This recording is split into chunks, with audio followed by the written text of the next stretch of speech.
महाभारत के वक्त में। हम्म। कहाँ हुई महाभारत? कुरुक्षेत्र में।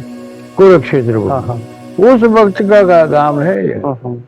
अभी हम मेनार गांव जा रहे हैं। रास्ते में जस्ट अभी मावली से निकले हैं। मावली से करीब मेनार गांव 40 किलोमीटर के आसपास पड़ता है। लेकिन जो मावली से और भटेवर तक का रास्ता है वो बहुत खराब रास्ता है। अभी क्या हाईवे का काम चल रहा है तो हमको थोड़ा टाइम लगेगा पहुंचने में। अभी देखो, ये मावली तालाब है। इसमें इतनी मछलियां पाई जाती है, बहुत सारी मछलियां हैं। अभी जो काम चल रहा है ना, देखो थोड़ा बहुत रोड तो बन गया है और थोड़ा भी बाकी है। प्लानिंग कट रही है यहाँ पे आसपास। और आगे थोड़ा रास्ता खराब आएगा तो वहाँ पे हमको थोड़ा ध्यान रखना पड़ेगा गाड़ी, क्योंकि बेस गाड़ी का अड़ने का डर रहता है नीचे। तो मीनार गांव है ना, ये बर्ड विलेज के नाम से प्रसिद्ध है और इसको रामसर साइट घोषित किया गया है 4 जून 2025। इसमें बहुत सारे पक्षियों को संरक्षित किया गया है। 110 प्रकार के पक्षी पाए जाते हैं इसमें और करीब 70 प्रकार के जो पक्षियों की प्रजाति है वो बाहर से आती है।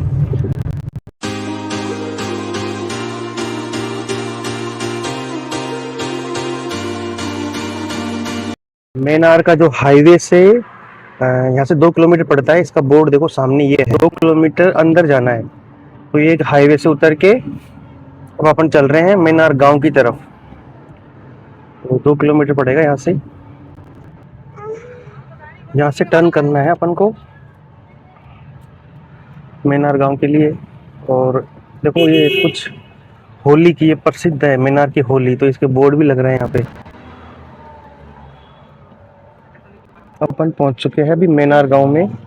और देखो ये शिव जी की एक मूर्ति लगी हुई है और कुछ पक्षी भी है इसमें। अभी देखेंगे आगे चल करके कौन कौन से पक्षी है।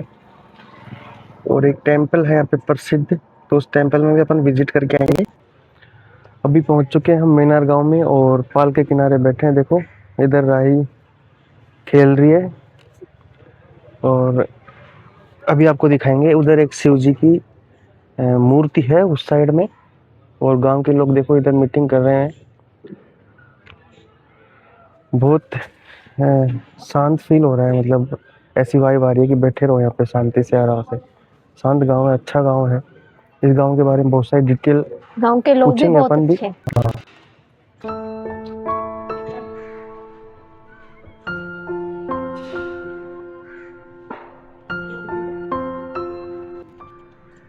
देखो कितने सारे पक्षी हैं।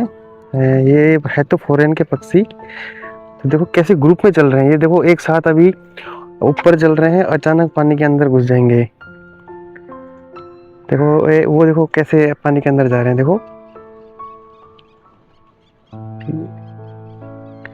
अब गायब हो गए ना सारे पक्षी और वापिस एक साथ निकलेंगे, आगे निकलेंगे। वो निकल गए। तो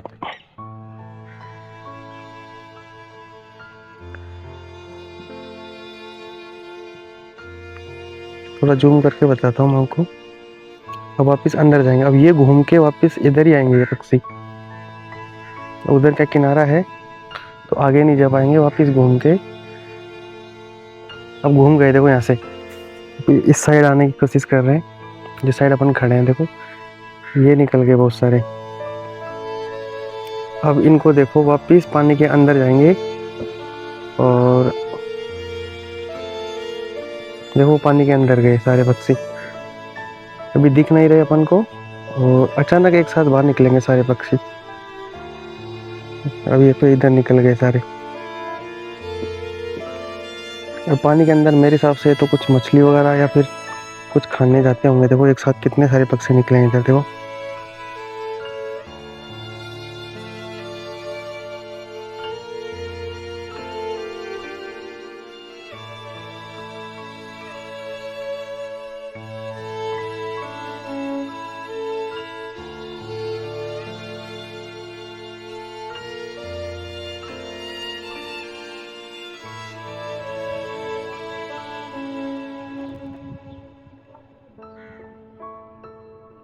अभी जब मैं बैठा हूँ ये पाल है, यहाँ पे शाम को लोग बैठते हैं। इधर दिखाओ।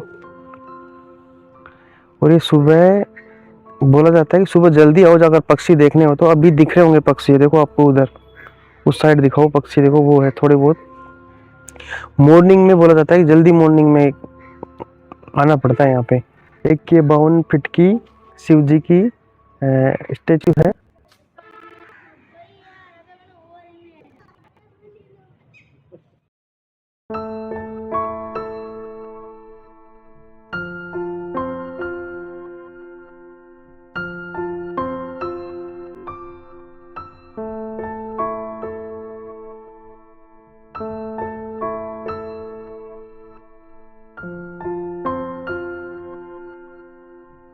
ये आम के पेड़ बहुत पुराने बताए जाते हैं। बोला जाता है कि 400-500 साल पुराने पेड़ हैं। और लोग बाग अब इसके नीचे बैठ के शाम को बड़े टाइम स्पेंड करते हैं। देखो उधर भी बुजुर्ग बैठे हुए हैं।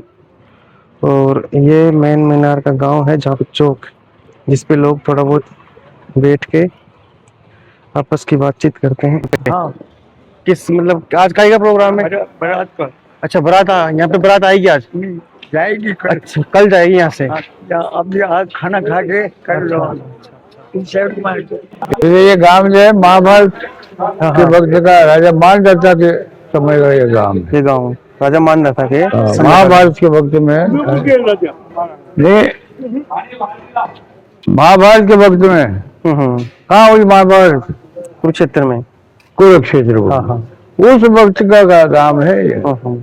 तो राजा मानदाता थे वहाँ, और उन्होंने ये किया यहाँ के पास में राड़ा रागर तालाब, जहाँ सातों समुद्र को निमंत्रण दिया गया, सातों समुद्र आए। और उसमें ऋषियों के द्वारा इस गांव को दान में दिया गया। अच्छा अच्छा। तो ये आदिकालीन गांव, नया बसा हुआ नहीं, सनातन गांव है।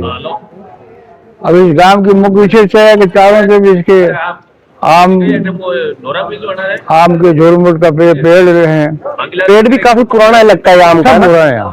ये भी मेरे को लग रहा है 400-500 साल। हाँ, ऐसे यहाँ के लोगों ने प्रकृति को बड़ी सुंदरता से संवारा और उसकी सुरक्षा भी की, संवर्धन भी किया। आज भी मतलब गाँव का रहन सहन सारी चीजें अच्छी है। रजवाड़ी पे नाम है हमारा गांव का, रहन सहन रजवाड़ी। हाँ, 2 तालाब है वर्तमान में। पहले ऐसा कहते हैं कि 7 तालाब थे। पहले 7 तालाब थे। हाँ, लेकिन वो समय के साथ में होते 2 तालाब है। एक इस साइड में उत्तर में, एक ब्रह्मा तालाब बोला जाता है। ये ब्रह्मा तालाब। अच्छा अच्छा।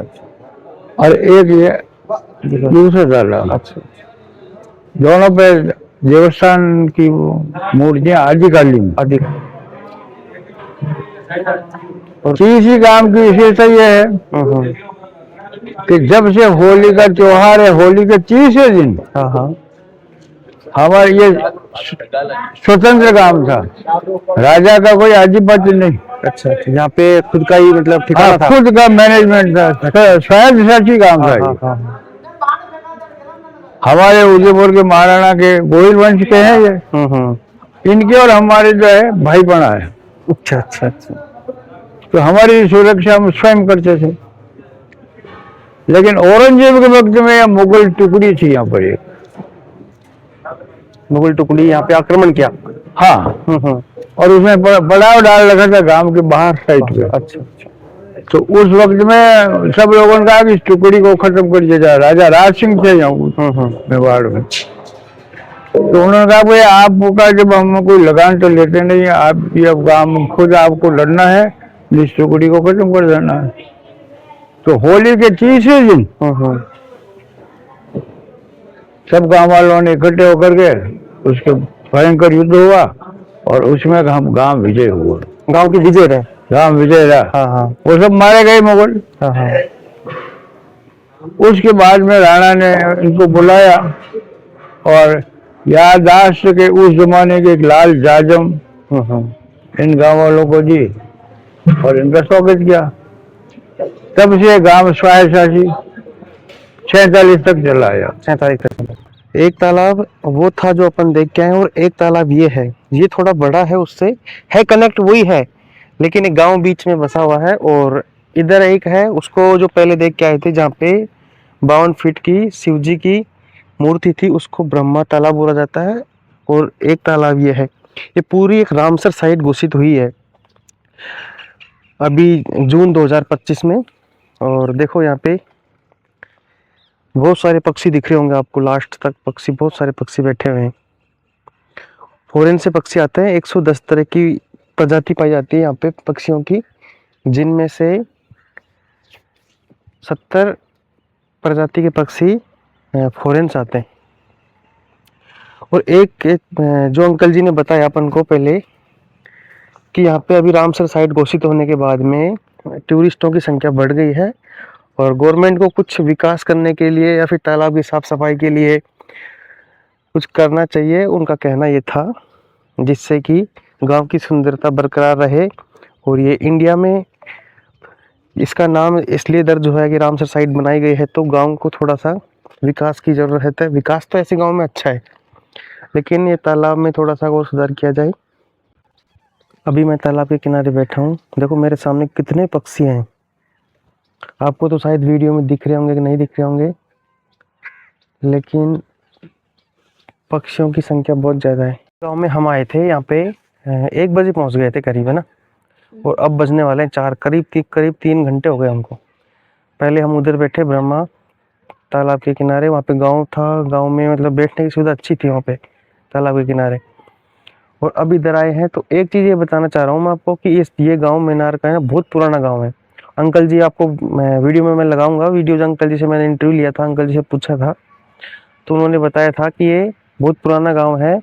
मेनार गाँव में एक होली प्रसिद्ध है, होली जो बारूद खेली जाती है, बारूद की होली पूरे इंडिया में कहीं नहीं खेली जाती, मेनार गाँव में ही खेली जाती है।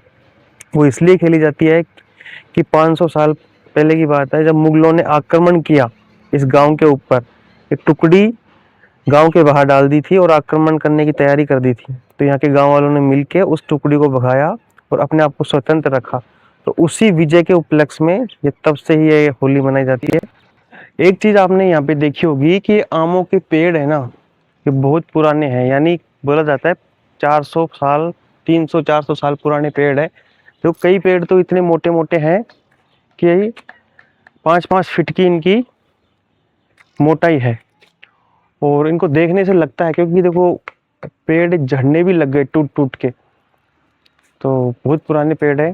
तो इसका मतलब इन्होंने अपना कल्चर आज भी समेटा हुआ है। गांव के लोग जब भी देखते हैं ना, तो सबके सिर पे एक पगड़ी दिखेगी आपको, और एक कल्चर सा दिखता है, एजुकेशन अच्छी है इस गांव में।